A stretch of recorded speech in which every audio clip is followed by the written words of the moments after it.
On dit que la vérité vous libère. Ne jamais en parler brûle tout d'abord. Mon nom n'a plus d'importance. Ce qui compte, c'est ceci. Pendant 40 ans, j'ai partagé un lit avec mon frère. J'ai eu ses enfants. Je l'appelais Marie. J'ai construit une vie sur un mensonge si profond, si soigneusement enfoui, que même nous ne savions pas que nous le vivions. Je vous dis cela parce que c'est le silence qui nous a menés ici. Le silence et le poids des secrets que les familles portent comme des héritages, se transmettant sans jamais les déballer pour voir ce qu'il y a vraiment à l'intérieur. L'odeur de la lavande me rend encore malade. C'est ce que ma mère portait le jour de mon mariage. 16 ans, debout dans une robe qui appartenait à sa mère, avec l'impression de me noyer dans du coton blanc et des attentes. L'odeur s'accrochait à tout, l'air de la chapelle, les fleurs, ma peau. Même maintenant, 30 ans plus tard, je sens une bouffée et mon estomac se noue. « Tu as de la chance », murmura-t-elle en ajustant mon voile. « Henri est un homme bien. Stable. Il prendra soin de toi. Chanceux. » Comme si le mariage était une loterie et que j'avais gagné le gros lot au lieu de voir ma vie se décider autour d'un café et de cigarettes entre deux pères qui avaient besoin de résoudre leurs problèmes. Henri avait 28 ans. J'en avais 16. Dans notre village, c'était normal. Les filles se mariaient jeunes, avaient des enfants, tenaient la maison. On ne se posait pas de questions. On ne savait pas qu'on en était capable. La cérémonie était en petit comité. Nos familles, le prêtre, une poignée de voisins. Henri se tenait à l'autel dans son plus beau costume, les mains jointes dans le dos, l'air de préférer être n'importe où ailleurs. Quand le père Marcel lui a demandé s'il me prenait pour femme, il a hoché la tête une fois. Vif. Efficace. Comme s'il acceptait d'acheter du bétail. J'ai dit oui parce que c'est ce que font les filles. On a dit oui, et on a voulu dire peut-être et on a espéré le meilleur. La réception a eu lieu dans la grange de mes parents. Ma mère avait accroché des guirlandes lumineuses entre les chevrons, des draps blancs pour cacher le matériel agricole. Cela paraissait presque magique dans la douce lumière, presque comme les mariages de contes de fées dans les magazines que ma sœur Marie piquait chez le médecin. Mais la magie ne dure pas. À minuit, les lumières se sont éteintes. Les draps ont été pliés. La vaisselle empruntée a été lavée et rendue. Et j'étais seule dans une ferme avec un homme qui me regardait comme si j'étais une énigme qu'il ne pouvait résoudre. Notre première nuit en tant que mari et femme, Henri s'est assis au bord du lit et a dit « On n'est pas obligé, pas ce soir. Tu es jeune. » Je pensais qu'il était gentil. Maintenant, je me demande si une partie de lui le savait. Si son corps reconnaissait ce que son esprit ne pouvait accepter. La première année a été consacrée à l'apprentissage des rythmes de l'autre. Henri se réveillait avant l'aube, se déplaçait dans la maison comme un fantôme. Café, travaux agricoles, dîner, lit. Il parlait quand c'était nécessaire, souriait rarement, me touchait seulement quand l'obscurité lui permettait de prétendre être quelqu'un d'autre. J'ai appris à combler le silence. Fredonner en cuisinant, parler aux poules, lire à voix haute les quelques livres que nous possédions. Henri écoutait parfois, s'interrompant pour saisir une phrase ou deux, mais il ne posait jamais de questions. Il n'émettait jamais de pensée. Il absorbait simplement le son de ma voix comme la terre absorbe la pluie. « Il est timide », disait ma mère quand je me plaignais de la distance qui nous séparait. « Certains hommes ne savent pas témoigner leur affection. Laisse-lui du temps. » Du temps. Comme si l'amour était quelque chose qui poussait naturellement, comme les légumes du jardin. Comme si désirer et être désiré n'était qu'une question de patience et de conditions propices. Notre premier enfant est né 2 ans après le mariage. Marie-Claire, née un matin où le ciel était couleur d'étain et l'air sentait la pluie. Henri la serra dans ses bras pendant exactement 30 secondes, me la rendit et alla voir le bétail. « Elle est belle », murmurai-je à son petit visage. « Tu es si belle. » Et elle l'était. Des cheveux noirs comme son père, des yeux verts comme les miens, une bouche qui savait exiger ce qu'elle voulait. En la tenant, j'ai senti quelque chose changer en moi. Un but, peut-être. Ou simplement cette certitude féroce et animale que je protégerais cette petite créature quoi qu'il arrive. Henri semblait presque effrayé par elle. Il se tenait sur le seuil de la chambre d'enfant, à nous observer, mais il ne se proposait jamais pour les tétées nocturnes ni pour les changements de couche. Quand elle pleurait, il quittait la maison. Quand elle riait, il avait l'air perplexe, comme s'il ne comprenait pas ce qu'elle trouvait drôle. Les pères novices sont nerveux, disait le médecin. Il finira par changer d'avis. Mais Henri ne changeait jamais d'avis. Pas vraiment. Il subvenait. Il travaillait. Il faisait son devoir. Mais il y avait toujours cette distance, ce mur invisible entre lui et nous. Marie-Claire est devenue une enfant sérieuse.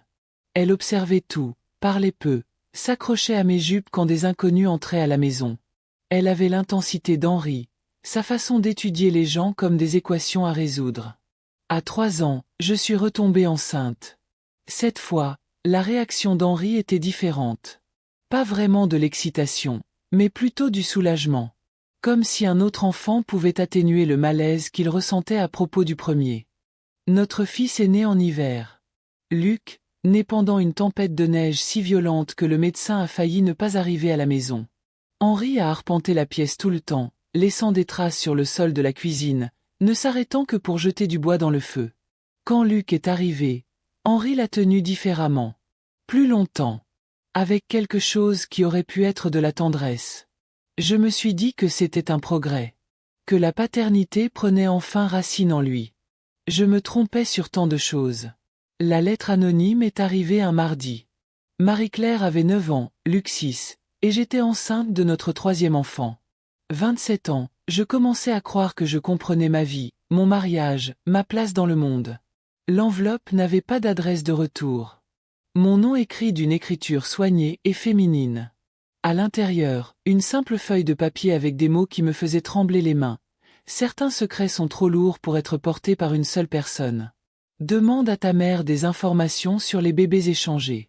Demande-lui des informations sur les dossiers modifiés.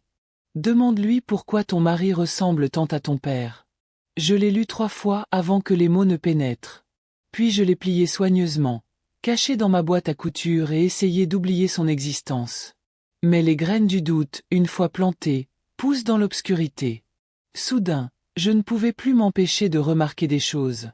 La façon dont Henri tenait ses épaules, tout comme papa. Comment il se frottait les tempes en réfléchissant, le geste exact que faisait mon frère Claude. La forme de ses mains, aux doigts longs et élégants, comme la famille du côté de maman. Coïncidence, me suis-je dit. Petite communauté, tout le monde est connecté d'une manière ou d'une autre. Mais les doutes continuaient de grandir, se propageant comme des mauvaises herbes dans le jardin de notre vie. J'observais Henri avec un regard neuf. Étudiais son visage à travers la table du dîner, comparais ses traits à mes propres souvenirs de réunions de famille. Plus je regardais, plus je trouvais de similitudes. La position obstinée de sa mâchoire. La façon dont il se mordait la lèvre inférieure en se concentrant. L'habitude de tambouriner des doigts par groupe de 3. Tous des traits que j'avais vus en grandissant dans ma propre famille. Tu es silencieuse ces derniers temps, dit Henri un soir. Nous étions assis sur la véranda, à regarder les enfants jouer dans le jardin. Luc apprenait à Marie-Claire à tailler des objets, la tête penchée sur un morceau de pain tendre. Je suis juste fatigué, dis-je. Le bébé a été actif. Il hocha la tête, acceptant cette explication comme il acceptait la plupart des choses sans poser de questions, sans curiosité. Henri n'avait jamais été du genre à creuser plus profondément, à dépasser les explications superficielles. Je pensais que c'était par respect pour ma vie privée. Maintenant, je me demandais si c'était de l'aveuglement volontaire. La 2e lettre arriva 4 mois plus tard. Celle-ci était plus directe. D'une clarté brutale. Tes parents étaient au courant. Ils étaient tous au courant. Interroge ta mère sur la nuit où elle a aidé à mettre au monde les jumelles Bergeron. Interroge-la sur la décision prise dans cette pièce. Interroge-la sur les actes de naissance déposés des semaines plus tard. Interroge-la sur le choix qu'elle a fait pour sauver la réputation de sa sœur. Bergeron était le nom de famille d'Henri. Sa mère était la sœur cadette de ma mère, morte depuis qu'Henri avait 2 ans. Tante Marie, tombée enceinte d'un homme marié, était morte en couche, laissant derrière elle des jumeaux qui avaient besoin d'un foyer. Je connaissais l'histoire d'Henri depuis notre enfance. Tout le monde au village la connaissait. La honte de sa mère, l'absence de son père, la façon dont la famille s'était regroupée pour protéger ce qui restait de sa réputation. Ce que j'ignorais, c'est que ma propre mère avait été sage-femme ce soir-là. Ce que j'ignorais, c'est que 2 bébés étaient nés cette nuit-là chez nous, pas seulement les jumeaux de tante Marie. Ce que j'ignorais, c'est que l'un de ces bébés, c'était moi. Affronter ma mère, c'était comme essayer d'attraper de la fumée à main nue. N'importe quoi, dit-elle sans lever les yeux de son tricot. Ragot malveillant. Certaines personnes n'ont rien de mieux à faire que de répandre des mensonges. Mais ses doigts tâtonnèrent avec le fil. Sa voix était plus aiguë, comme toujours lorsqu'elle était nerveuse. Et elle refusait de me regarder dans les yeux. Maman, dis-je en m'installant sur la chaise en face d'elle. J'ai besoin de savoir. Besoin de savoir quoi? Il n'y a rien à savoir. Ton père et moi. Maman. Je tendis la main par-dessus la petite table et couvris les siennes des miennes. S'il te plaît. Elle me regarda alors, me regarda vraiment, et je vis quelque chose se briser derrière ses yeux. De la culpabilité, peut-être. Ou simplement de l'épuisement à avoir gardé un secret si longtemps. Ce n'était pas censé se passer comme ça, murmura-t-elle. Les mots flottaient dans l'air comme la fumée d'un feu mourant. Je voulais les reprendre, faire comme si je ne les avais pas entendus, retourner à cette vie où ma plus grande inquiétude était de savoir si nous aurions assez de foin pour l'hiver. Mais la vérité, une fois dite, ne peut être refoulée. Dis-moi, dis-je. Elle ferma les yeux, prit une inspiration qui semblait provenir d'un endroit profond et douloureux. Marie avait un travail difficile. Des jumeaux, tous 2 en siège. Elle saignait trop, et nous savions qu'elle n'y arriverait pas. La voix de ma mère devenait plus faible à chaque mot, comme si elle disparaissait dans la mémoire. Tu es né cette même nuit. Tôt, mais en bonne santé. Fort. Et les garçons de Marie, l'un était faible. Si faible qu'on pensait qu'il ne survivrait pas. Je savais où cela allait. Je sentais le sol se dérober sous mes pieds, l'architecture délicate de ma vie commençant à s'effondrer. Ton père et moi, on pensait être miséricordieux. Le bébé faible avec le corps de Marie, enterrés ensemble. Toi et le bébé fort élevé séparément, avec des noms différents, des familles différentes. On aurait dit le plan de Dieu. Des familles différentes. Les bergerons ont pris le garçon. On a gardé la fille. Toi. La pièce sembla basculer. Je m'agrippai au bras de mon fauteuil, luttant contre le vertige qui menaçait de m'entraîner. Henri. Elle hocha la tête, les larmes coulant sur ses joues. On pensait que vous ne vous rencontreriez jamais. Des villages différents, des vies différentes. On pensait. Tu te trompais. Les tests génétiques confirmèrent ce que mon cœur savait déjà. Henri était assis dans le cabinet du médecin, les yeux rivés sur les papiers comme s'ils étaient écrits dans une langue qu'il n'avait jamais apprise. Son visage était couleur de parchemin, ses mains tremblaient tellement qu'il dut les poser sur ses genoux. « Je ne comprends pas », répétait-il sans cesse. « Je ne comprends pas. Mais j'ai compris. » Finalement, tout s'est mis en place. La distance entre nous. La façon dont nos corps nous avaient toujours semblé étrangers, même dans les moments les plus intimes. L'inexplicable tristesse qui planait sur notre mariage comme un brouillard. Quelque part, au fond de nous, nous le savions. Nos corps le savaient. Nos cœurs le savaient. Mais nous avions été élevés à ignorer l'instinct, à faire confiance à l'autorité, à croire que les adultes savent mieux que quiconque. Le médecin était gentil mais clinique. Il nous a expliqué la génétique, les pourcentages, les implications médicales pour nos enfants. Il a utilisé des mots comme « consanguinité »,« facteur de risque accru » et « conseil génétique ». Je l'ai à peine entendu. Je ne pensais qu'au visage sérieux de Marie-Claire, à l'intensité tranquille de Luc, au bébé qui grandissait en moi et qui porterait le poids de cette révélation dès sa naissance. « Que faisons-nous » demanda finalement Henri. Le médecin parut mal à l'aise. « C'est une décision que vous et votre famille devez prendre. Légalement, le mariage devrait être annulé. Mais les enfants sont à vous, quelle que soit la façon dont cela s'est produit. À vous. » Comme si la propriété pouvait transcender l'impossibilité biologique de notre situation. Nous rentrâmes en silence. Henri agrippa le volant comme si c'était la seule chose qui l'empêchait de flotter. Je pressai mes mains contre mon ventre, sentant le bébé bouger, me demandant dans quel monde nous avions mis nos enfants. L'annoncer aux enfants, c'était comme une opération chirurgicale sans anesthésie. Marie-Claire, maintenant âgée de 15 ans, écoutait avec la même expression sérieuse qu'elle avait toute petite. Quand j'eus fini de lui expliquer, elle ne posa qu'une seule question. « Vous divorcez ?» « Le mariage est annulé, dis-je. Légalement, ça n'a jamais existé. » Elle hocha la tête, se leva et se dirigea vers sa chambre. Elle ne nous adressa la parole à aucun pendant 3 jours. Luc, 12 ans et encore assez jeune pour croire que l'amour pouvait tout arranger, nous a demandé si nous pouvions déménager et prendre un nouveau départ. « Les gens n'ont pas besoin de savoir, dit-il. On pourrait juste être une famille. » Mais les secrets ont tendance à s'échapper, même avec le plus grand soin. En un mois, tout le village était au courant. Des murmures nous suivaient au marché, à l'église, à l'école, où nos enfants essayaient de faire semblant de ne pas entendre les commentaires. Le bébé est né en avril. Une fille, en bonne santé et parfaite, avec les cheveux noirs d'Henri et mon menton têtu. Nous l'avons appelée Claire, d'après la lumière que nous espérions qu'elle apporterait à nos ténèbres. Mais la lumière ne peut exister sans ombre, et Claire est née dans une ombre qui la suivrait à jamais. Les conséquences furent rapides et brutales. L'Église a cessé de nous inviter aux événements communautaires. Les voisins qui partageaient nos repas depuis des années ont soudain trouvé des raisons de nous éviter. Les enfants rentraient de l'école avec des histoires de camarades de classe qui n'avaient plus le droit de jouer avec eux. Henri se consacrait au travail, passant 18 heures par jour au champ, ne rentrant que pour manger et dormir. Lorsqu'il me regardait, je voyais quelque chose qui aurait pu être une reconnaissance, pas de l'amour, ni même du réconfort, mais la reconnaissance d'une honte partagée. Nous étions désormais liés par quelque chose de plus fort que le mariage, de plus durable que l'amour. Nous étions complices d'un crime que nous n'avions jamais voulu commettre, victimes d'une tromperie qui avait façonné nos vies. La ferme commençait à péricliter. Que ce soit par négligence, par malchance ou par la justice cosmique des petites villes, nos récoltes se flétrissaient. Les animaux tombaient malades.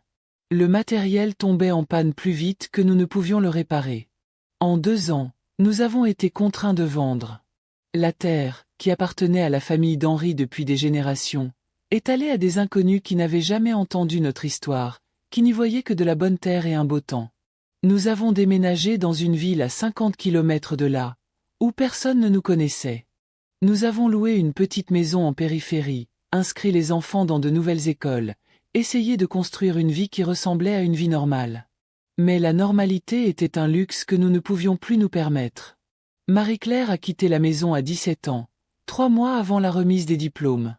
Elle ne nous a pas dit au revoir, elle a juste laissé un mot sur la table de la cuisine. « Je vous aime tous les deux, mais je n'en peux plus. » Elle a déménagé à Lyon, a trouvé du travail dans une usine, a épousé un homme qu'elle connaissait depuis 6 mois. À son mariage, elle nous a présentés comme des amis de la famille. Nous avons joué le jeu, souriant et bavardant, faisant comme si nous n'avions pas passé des années à lui tresser les cheveux et à embrasser ses genoux écorchés. Luc est resté plus longtemps, peut-être par loyauté ou peut-être parce qu'il ne savait pas comment partir. Il a terminé ses études, a trouvé un emploi dans un garage en ville, a ramené des salaires qui nous ont permis de vivre. Mais il n'a jamais ramené d'amis, n'a jamais parlé de filles, n'a jamais fait de projet qui allait au-delà du lendemain. À 22 ans, il nous a finalement annoncé son départ pour Paris. « Je ne peux pas respirer ici, dit-il. Chaque fois que je vous regarde, je pense à ce que nous sommes, à ce que je suis. J'ai besoin d'aller quelque part où je pourrais oublier. » Claire, maintenant âgée de 8 ans, ne comprenait pas pourquoi ses frères et sœurs étaient partis. Elle posait des questions auxquelles nous ne pouvions pas répondre, dessinait notre famille qu'elle accrochait sur le réfrigérateur, 4 silhouettes se tenant la main sous un soleil jaune éclatant. « Où est Marie-Claire » demandait-elle. « Où est Luc ?»« Ils sont occupés, disais-je. Ils construisent leur propre vie. » Mais la vérité était plus simple et plus dévastatrice. Ils fuyaient. Fuyant l'attraction gravitationnelle de notre famille impossible, cherchant une vie où leur ADN ne porterait pas le poids de nos choix. Henri a commencé à boire quand Claire a eu 10 ans. Pas beaucoup, pas de façon évidente. Juste une bière au dîner, puis 2, puis un verre de vin avant de se coucher. Juste assez pour brouiller les pistes, pour que le silence entre nous paraisse moins oppressant. Nous étions devenus des étrangers vivant dans la même maison, partageant repas et factures et une chorégraphie minutieuse pour nous éviter. Lorsque nous nous croisions dans le couloir, nous tournions légèrement nos corps, veillant à ce qu'aucune partie de notre corps ne se touche. Lorsque nous nous asseyions à table, nous nous concentrions sur nos assiettes, sur le bavardage de Claire, sur tout sauf sur le fait que nous étions frères et sœurs prétendant être époux. La relation physique avait pris fin, bien sûr. Non pas par des discussions ou des disputes, mais par la compréhension mutuelle et silencieuse que certaines limites, une fois reconnues, ne peuvent plus jamais être franchies. Nous dormions dans le même lit pour Claire, mais nous construisions un mur d'oreiller entre nous, une barrière aussi symbolique que pratique. Parfois, au milieu de la nuit, j'entendais Henri pleurer. Des larmes douces et prudentes qu'il pensait que je ne pouvais pas entendre. Je restais allongé là, à l'écouter, voulant le réconforter mais sachant que tout contact serait mal, tous les mots seraient inadéquats. Nous pleurions la fin d'un mariage qui n'avait jamais vraiment existé, la perte d'un amour bâti sur le mensonge. La vérité sur la tromperie de nos parents a éclaté au fil des ans. Papa est mort quand Claire avait 12 ans. Aux funérailles, des parents éloignés ont partagé des histoires que je n'avais jamais entendues. La nuit où tante Marie est morte, la décision qui a été prise, les actes de naissance déposés des semaines plus tard avec des noms qui ne correspondaient pas au bébé décrit. C'était différent à l'époque, a dit mon cousin Philippe. Les familles se protégeaient mutuellement. La honte était pire que la mort. Mais leur protection était devenue notre prison. Leur gentillesse était devenue notre malédiction. Maman a vécu jusqu'à l'âge de 16 ans de Claire. Dans ces derniers mois, lorsque le cancer lui a ôté la plupart de ses forces, a-t-elle tenté d'expliquer. Nous pensions faire le bon choix, a-t-elle murmuré. Nous pensions que Dieu comprendrait. Je lui ai tenu la main qui avait échangé 2 bébés 43 ans plus tôt, et j'ai essayé de trouver le pardon. Non pas pour elle, mais pour moi. Parce que la colère est épuisante, et j'en avais assez d'être en colère. Le savais-tu? Demandai-je. Quand Henri et moi nous sommes mariés, le savais-tu? Elle ferma les yeux, et pendant un instant, je crus qu'elle s'était endormie. Puis elle me serra la main. Je m'en doutais, dit-elle. Mais je me disais que c'était impossible. Que Dieu ne serait pas si cruel. Dieu. Comme si Dieu avait quelque chose à voir avec les choix que les humains font dans l'obscurité.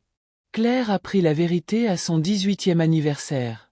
Pas de nous, nous avions prévu de le lui dire plus tard, quand elle serait plus grande, quand elle serait prête. Mais les petites villes ont une longue mémoire, et quelqu'un à sa fête de remise de diplôme a pensé qu'elle méritait de savoir pourquoi ses frères et sœurs étaient vraiment partis. Elle rentra ce soir-là, toujours en robe de soirée, et s'assit en face de nous à la table de la cuisine. « C'est vrai ?» demanda-t-elle. Ça ne servait à rien de mentir. « Plus maintenant. »« Oui, dis-je. » Elle hocha la tête, comme si elle s'attendait à cette réponse. Comme si une partie d'elle-même avait toujours su que notre famille portait un secret trop lourd pour une conversation normale. « Je vais à l'université, dit-elle. Loin. J'ai une bourse. Claire. Je vous aime tous les deux, l'interrompit-elle. Mais je ne peux pas rester. Pas maintenant que je le sais. Et comme ça, elle est partie aussi. Pas immédiatement. Elle a terminé l'été, nous a aidés pour les vendanges, a fait comme si de rien n'était. Mais en septembre, elle est partie pour Marseille, et notre maison est devenue aussi vide que notre mariage. Henri et moi sommes seuls depuis 5 ans. Nous avons tous les deux la soixantaine, trop vieux pour tout recommencer, trop têtus pour abandonner. Nous avons développé une routine qui nous convient. Chambres séparées, vie séparée, reliées seulement par les factures communes et le poids d'une histoire commune. Il travaille toujours, faisant des petits boulots en ville. Je m'occupe toujours de la maison, même si je n'ai plus grand-chose à tenir. Nous dînons ensemble presque tous les soirs, regardons les informations, discutons de la météo, évitant tout ce qui pourrait mener à une conversation plus approfondie. Parfois, des touristes passent en ville et nous interrogent sur notre histoire. Pas directement, les scandales des petites villes ne font pas les brochures touristiques, mais indirectement, avec des questions sur l'histoire locale et les traditions familiales. Ce n'est pas si inhabituel, leur dis-je. Les choses se passaient différemment à l'époque. Les familles étaient compliquées. Mais compliqué ne rend pas toute la vérité. Ce que nous avons vécu n'était pas compliqué, c'était impossible. C'était une histoire d'amour écrite dans la mauvaise langue, interprétée par les mauvais acteurs, mise en scène dans le mauvais théâtre. Les enfants nous rendent visite de temps en temps. Des visites gênantes, liées au devoir, où nous faisons tous semblant d'être une famille normale avec des problèmes normaux. Marie-Claire a maintenant 3 enfants. De magnifiques bébés qui nous appellent grand-mère et grand-père, qui ignorent pourquoi leur mère est tendue quand elle est chez nous. Elle envoie des photos à Noël, des cartes d'anniversaire signées, avec amour, mais elle garde ses distances, émotionnelles et physiques. Luc ne s'est jamais marié. Il vit dans un petit appartement près de la Seine, travaille comme traducteur, envoie de l'argent quand il pense que nous en avons besoin. Il appelle tous les 2 ou 3 mois. Des conversations qui durent exactement 10 minutes et ne portent sur rien d'important. Claire étudie la littérature et écrit des poèmes qui, selon ses professeurs, témoignent d'une profondeur émotionnelle inhabituelle. Elle n'a jamais eu de petite amie à la maison et ne parle jamais de relations amoureuses. Parfois, je me demande si notre histoire ne lui a pas donné peur de l'amour, peur des secrets qui pourraient se cacher sous la surface de toute relation. Mais ce n'est peut-être pas si mal. Peut-être a-t-elle appris ce qu'Henri et moi n'avons jamais appris. L'amour sans vérité n'est qu'une belle destruction. On me demande si je regrette. 40 ans de mariage, 3 enfants, une vie bâtie sur l'ignorance. Comment regretter quelque chose qu'on n'a pas choisi? Comment faire disparaître des enfants qui existent, des souvenirs qui nous ont façonnés, des moments de bonheur authentique construits sur des mensonges? Je ne regrette pas d'avoir aimé Henri. Même maintenant, même en sachant ce que je sais, je ne regrette pas la façon dont il m'a rassuré durant mes premières années, la façon dont il a travaillé pour subvenir à nos besoins, la façon dont il a tenu nos bébés comme s'ils étaient en verre filé. Ce que je regrette, c'est le silence. La façon dont nos parents ont préféré la protection à la vérité, la façon dont ils ont décidé que leur confort était plus important que notre consentement. Je regrette les années passées à nous demander pourquoi nos corps nous semblaient étrangers, pourquoi notre mariage ressemblait à du théâtre, pourquoi nos enfants semblaient porter une tristesse qu'ils ne pouvaient nommer. Je regrette que nous n'ayons jamais eu la chance de choisir, de connaître la vérité et de décider par nous-mêmes ce que signifie l'amour, ce que signifie la famille, ce qui est possible quand on ne vit pas l'idée que quelqu'un d'autre se fait de son histoire. Le parfum de la lavande me rend toujours malade. Mais les roses me rappellent le jardin qu'Henri et moi avons planté derrière notre première maison. Comment nous avons travaillé ensemble, sans beaucoup parler, partageant simplement le rythme du retournement de la terre et de l'enracinement. Quelle fierté nous avons ressentie lorsque les premières fleurs sont apparues. Comment nous nous tenions ensemble à la fenêtre de la cuisine, regardant le soleil s'illuminer sur les pétales. Nous ne savions pas alors que nous étions frères et sœurs. Nous savions seulement que nous étions 2 personnes qui avaient été données l'une à l'autre, à qui on avait dit de construire une vie, qu'on attendait de la faire fonctionner. Et nous y sommes parvenus. Pas comme tout le monde l'avait prévu, pas comme les livres d'histoire le promettent, mais nous avons survécu. Nous avons élevé des enfants plus forts qu'ils ne le pensent, qui portent en eux la capacité d'un grand amour et d'une grande endurance. Nous avons appris que les familles sont plus que du sang, que l'amour est plus que la génétique, que la vérité est plus compliquée que quiconque veut l'admettre. Surtout, nous avons appris que le silence n'est pas une protection. Le silence n'est pas de la gentillesse. Le silence n'est qu'un autre mot pour la peur qui pousse les gens à faire des choix impossibles et à s'attendre à ce que les autres vivent avec les conséquences. C'est pourquoi je vous raconte cette histoire. Pas pour la sympathie, pas pour le choc, pas pour l'étrange satisfaction de regarder les visages des gens quand ils réalisent ce que j'ai porté toutes ces années. Je vous le dis parce que quelque part, dans une petite ville, dans une famille tranquille, quelqu'un garde un secret qui va changer des vies. Quelqu'un fait un choix qui semble miséricordieux sur le moment, mais qui résonnera à travers les générations. Je vous le dis parce que la vérité, aussi dévastatrice soit-elle, vaut mieux que le plus beau mensonge. Je vous le dis parce que le silence n'est pas l'amour. Le silence n'est pas une protection. Le silence n'est que de la peur déguisée en bonnes intentions. Et je vous le dis parce qu'après 63 ans à vivre la version de mon histoire par les autres, j'ai enfin appris à raconter la mienne. Je m'appelle Anne. J'ai vécu 40 ans mariée à mon frère sans le savoir. Nous avons eu 3 enfants, nous les avons perdus à cause de la vérité, et nous avons appris que certains amours sont trop compliqués pour les mots que nous utilisons pour les décrire. Mais nous avons survécu. Meurtris, changés, portant des cicatrices qui ne guériront jamais complètement, mais nous avons survécu. Et la survie, j'ai appris, est une sorte de victoire en soi. La lavande fleurit à nouveau cette année.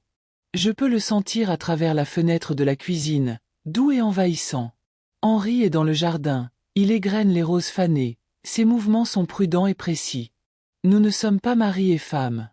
Nous ne sommes pas amants. Nous ne sommes pas amis, exactement.